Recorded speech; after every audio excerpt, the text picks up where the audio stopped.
Hello and welcome. So today I wanted to review this thing right here. Now, parts of this, this isn't all one thing. This is several different things combined. This is a Yari extension from Ultra Sabers.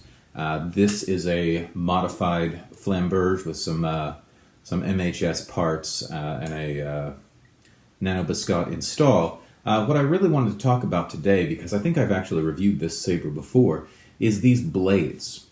These are a axe set from Ripperblades. Now, Gary Ripper has just started offering these. He's before I've seen him do sickles and scythes and stuff like that, but it's usually just sort of been a custom order sort of thing. This time around, he's got a few of these sets sitting and is ready to ship, and he's debating about doing more of them. But this was I think he called this the Royal Guard set, and it's composed of 3 pieces: a small axe blade, a big axe blade, and a wavy bit up at the top. Now, first thing about these is you have to have a crossguard saber in order to use them. And your crossguard saber has to accept 1-inch blades on all sides, unless you want to contact him for something specific or a custom order. So if you've got something like a Vader's Vault Vanquish, the side blades on those are smaller than the main blade, so these would not work for that. Also, if you've got something like a Saberforge Relic, or one of those things that has the big claws hanging off the side of the emitters, this will also not work very well for that. And the reason is that the plugs on them are very shallow. So you need something like a Flamberge or a from Ultra Sabers or a Templar. And if you've got something like that that can handle this shallow blade, this is exactly the right depth here. You can hear it hitting the LED unit. Exactly the right depth for the Flamberge, which I think is what Gary Ripper has as well, so that's probably what he used to design this.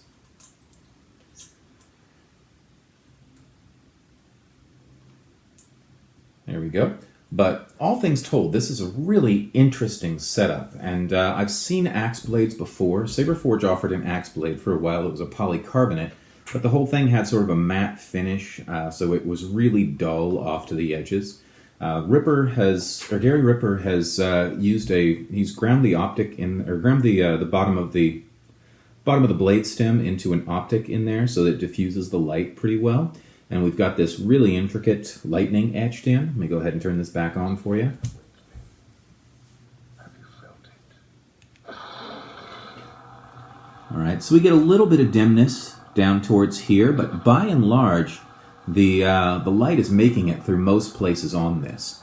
The smaller one is even better, and the pointy bit at the top is very uniform because it's narrow, so we'd expect that.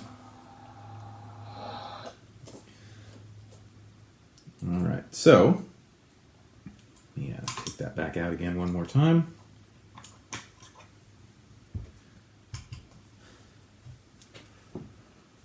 So I've noticed also in some of the more recent Ripper blades that I'm getting that he's filling the edges with diffusion film, or with actually not diffusion film. In this case, I believe it's little pieces of foam in there to either side of the stem.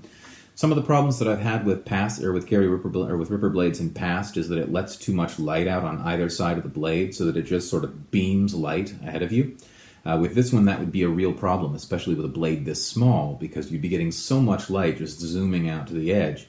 By putting this foam in there, it's diffusing the light there so that the light goes down the blade, and since the edge of the blade has this sort of frosty finish, you're not going to end up at a convention or anything blinding anybody who's standing beside you with this axe. It is still pretty bright if you're straight on, but it's not anything that's going to be dangerously so.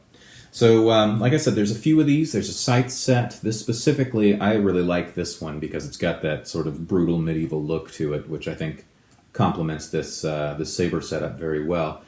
So this is the Royal Guard Axe 3 set from Ripperblades.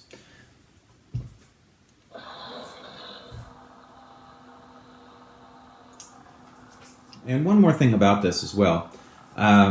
You really want to have a longer axe handle for this. I mean, if I were to try this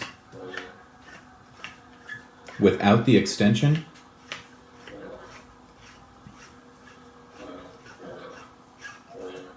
just as a hand axe, it really doesn't have the sort of halberd look that it does when you put it all, or when you put the whole thing together. It actually looks a little bit wonky like this. It doesn't make a very good hand axe. So if you're going to go with one of these axe sets, you got to have the right setup. So it's definitely not for everybody.